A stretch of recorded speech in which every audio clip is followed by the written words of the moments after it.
If you're a business owner using AI to get work done, you might think it's the most life-changing thing since the internet was invented. And you're right. When used correctly, AI can boost your speed, ideas, results, and even your bank account. Clickbait! But how do you know if you're using AI correctly, especially when 99% of people are using it wrong? Clickbait! I'm Josh Liba, founder of Path Brand, and over the last couple of years that AI has become mainstream, I've watched business owners make the same mistakes over and over again with AI, and it is killing their outputs with boringness. But if you can learn to work with AI differently, you can make it work 10 times better for you and get outputs that match exactly what you're looking for and better. But first, we have to stop making the same two mistakes. Mistake number one, the one and done. You're using AI to write everything that requires words. Blog articles, website copy, social posts, maybe even personal emails to clients and coworkers, and your Aunt Phyllis. AI is your personal super secretary that creates everything in one shot. All you have to do is copy and paste the answer. But the more that you use it, the more that you notice that everything you make sounds like everyone else. Here's what's actually going wrong. Most business owners are using AI like a vending machine. They press a button, something comes out, they take it and they go. One and done. For example, you might type, "Write an about page for my business," and AI just starts right away. "Our business offers quality products tailored to your needs." I don't know why it sounds like that. "We're proud of our customer service." Things you could say about every business in the world. By now, you know that you could make your prompt at least a little bit more specific. Give it your business name and what you sell. And voila, the output becomes more specific. But being specific doesn't make it good. It just makes it accurate. It's still as exciting to read as a nutritional label. So yeah, you'll just never get the best results with a one and done prompt. Mistake number two is not understanding how AI thinks. We have to remember that AI is a probability engine. When it answers you, it's not drawing on memory or experiences or opinions. It's generative. That means it's predicting the most likely next word based on patterns that it's seen in billions of documents. So going back to our example of trying to write an about page, AI, without context, is always going to give you the most probable about page, the most average about page, not what your about page should be. If you say it enough, it starts to feel weird. About page, about page. AI works on probability, not some sort of genius insight. And what are the results? Well, it's funny because business owners are trying to increase engagement with humans. AI is helping them create more content than ever, but a lot of it turns out to be slop because they're putting in minimum effort and taking that output as the final answer. And I guarantee you that's not going to resonate with another human because it lacks personality. It lacks your personality. It's like you're buying a card to give to your loved one to celebrate an anniversary. And you buy one of those cards that already has a message in it, like, "Oh, my love, we've been through so much together, and when I look at the endless ocean," and you're like, "Yeah, that's good," and then you just sign your name on it and you give it to the love of your life, like, "Here you go, I hope you like what the card company put in there. I meant every word." That's not gonna fly, right? Because it's not personal. The words are pretty generic, but it's not you. And if you wanted to make your loved one feel special, a card like that is actually gonna have the opposite effect. And that's exactly what business owners are doing when they copy and paste one and done AI outputs directly into their business. So if you want your outputs to be more you, more personal, more relatable and attractive to humans, you have to go a little further. Now I know what you're thinking, I don't want to do more work, that's why I'm using AI in the first place. But don't worry, this makes everything faster and better. So here's what I'm going to show you. One, we have to reframe how we think about AI. I'm going to give you 2 pro-level hacks to get better results in far less time, and 3 easy questions to ask yourself when working with AI to create your best work. Number 1, the reframe. Don't let AI think for you, make AI help you think. Think of AI like a trusted consultant that you go to when you're working through something. You don't just ask the consultant to tell you what to do. That would be nice, but you know it doesn't work that way. You talk it through with them. And what does a good consultant do? They ask questions. They challenge your assumptions. They help you see different options and angles, and they help you clarify your own thinking so that you can lead yourself to what you really want to do. You make the decision. They don't make the decision for you. They just helped you with the process to get there. And that's how AI works best too. But here's the key.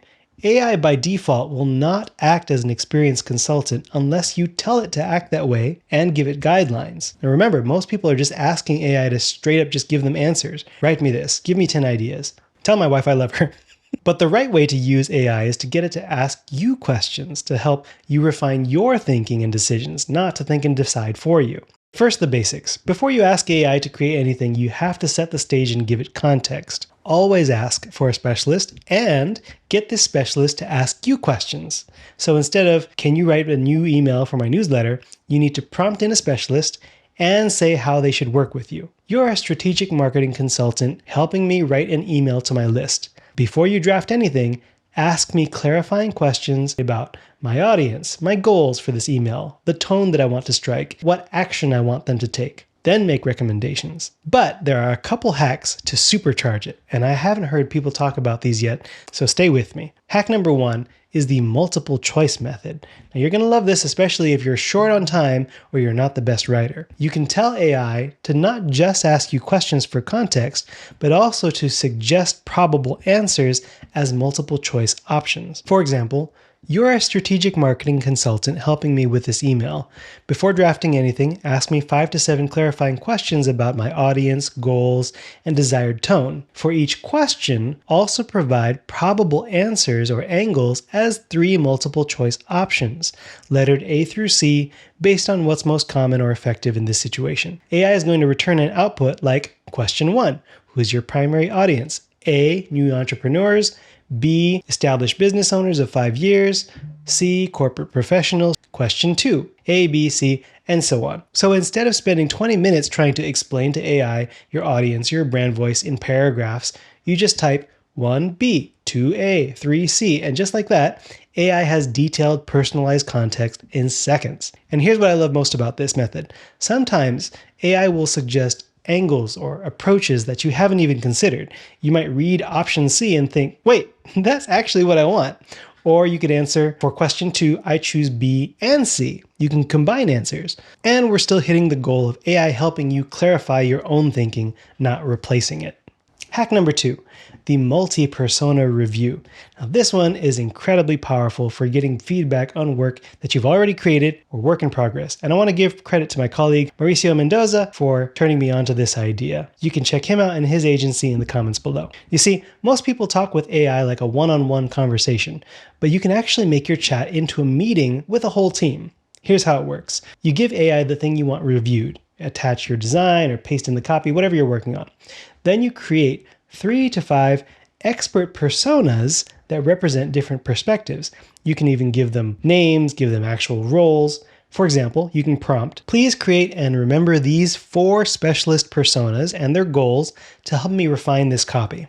Sarah, the accessibility specialist, she focuses on making things easier to use for people with limited vision. Marcus, brand strategist, he makes sure everything is consistent with tone and messaging. Jennifer, user experience designer, she evaluates layout, clarity, user flow. David, the marketing lead, he checks persuasion, positioning, clarity of the offer. You can keep the descriptions short, just a sentence or 2 about each specialist and what they care about.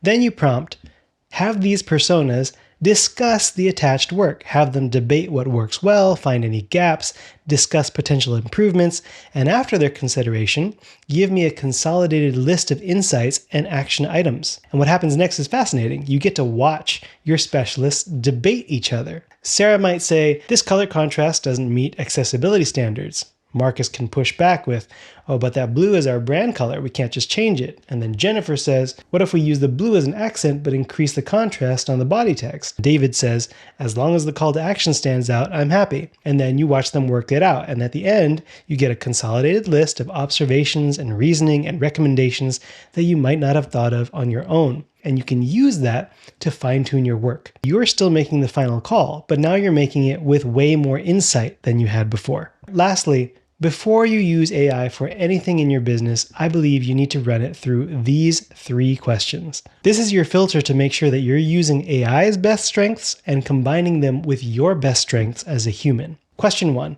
What's the human insight about this that AI cannot have? AI doesn't know your clients. It doesn't know why they chose you over your competitors. AI doesn't know that your client, Jaime, hates corporate jargon or that everybody's tired of hearing the word game changer every 5 seconds. Hint, we are. But you know that. And that human earned through experience insight is what actually connects you to other humans on a deeper level. Get clear on what that human insight is and make sure to include it in your conversation. Question 2, What part of this requires human taste and human judgment? AI can give you a lot of options, maybe even too many options, but it can't tell you which one is actually right for your brand. Actually, correction, it can, but it doesn't mean that you should automatically trust it. Don't assume that it knows better than you. That's taste, and taste cannot be automated, but it's up to you to decide if it actually feels right. AI can't answer that because it doesn't actually have feelings, but you do, so you can. Question 3. Where does AI actually save me time without sacrificing quality? Here's where AI is genuinely incredible: speed and iteration. Once you've done the human thinking work, AI can help you execute at superhuman speed. It can knock out the first draft in seconds. It can give you 20 variations of a concept while you're still thinking of your third. But notice what's happening here. You're not outsourcing the thinking anymore. You're outsourcing the execution. So use those 3 questions as the quality filter for every project. What are the human insights, human taste decisions? Where will AI save the most time while maintaining quality? When you do it this way, now it's not just AI-generated content, it's your content that AI helped you create faster. Yes, these methods take a little longer, but the difference in quality is massive. If you want a quick cheat sheet and some sample prompts that we've talked about in this video, I created a 1-page guide called the AI Consultant Method that walks you through this entire framework, including the example prompts for the multiple choice questions and the 3-question filter. It's free, you can download it instantly, save it in a note, use it in your next chat session. And if you want more human help with the strategy part, the brand positioning, the messaging framework, a website that actually converts, that's what we do at my agency, PathBrand. We also offer consulting for integrating AI into your business and your workflow the right way. Book a free strategy call with us at pathbrand.com or just click the link in the description. What did you find most useful in this video? What AI hacks are you using for your work currently? I'd love to read what you have to say and make more videos that are interesting to you. I'm Josh Liba. See you next time.